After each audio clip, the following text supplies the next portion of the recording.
మంచిదే ఇది. ఎందుకంటే ఇది చాలా మంచిది. మంచి పరిణామం. ఎందుకంటే మొత్తం ఒకరికొకరు బయట పెట్టుకుంటారు కదా. ఇగో కృష్ణానది పరివాహక ప్రాంతం వనపర్తి పెబ్బేరులో నిరంజన్ రెడ్డి అంగడి స్థలాలు కబ్జా చేసి 3 ఫామ్ హౌజులు కట్టుకున్నాడు. 1 ఎకరాకు కూడా నీళ్ళు ఇవ్వకుండా నీళ్ళ నిరంజన్ రెడ్డి అని పేరు పెట్టుకున్నాడు. ఆయనే అన్నాడు ఆయన నీళ్ళ నిరంజన్ రెడ్డి అని. ఎవరు పెట్టలే. మీరు ఏదో పెద్ద సారు దృష్టికి తీసుకుపోతా అంటారు కదా, ఆ పెద్ద సారే పెట్టిండి ఆయనకు ఆ పేరు. బీఆర్ఎస్ ప్రభుత్వంలో ఒక్కొక్కరు 3 ఫామ్ హౌజులు నిర్మించుకున్నారు. మీకు ఎన్ని ఫామ్ హౌజులు ఉన్నాయి అది చెప్పవు. మరి మీకు శంకర్పల్లిలో ఉన్న ఫామ్ హౌస్ సంగతి ఏంది, అది ఎందుకు చెప్పరు? దాని గురించి ఎందుకు మాట్లాడరు?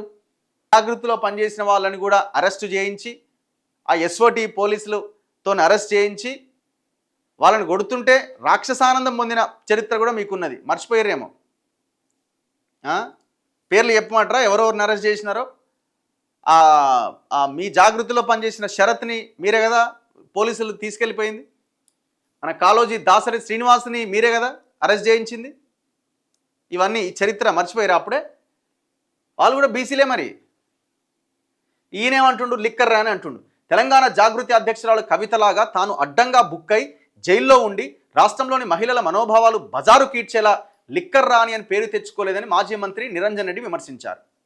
మొన్నటిదాకేమన్నారు, లిక్కర్ స్కామ్ ఏడే జరిగింది అన్నారు. నిరంజన్ రెడ్డి కూడా అన్నాడు.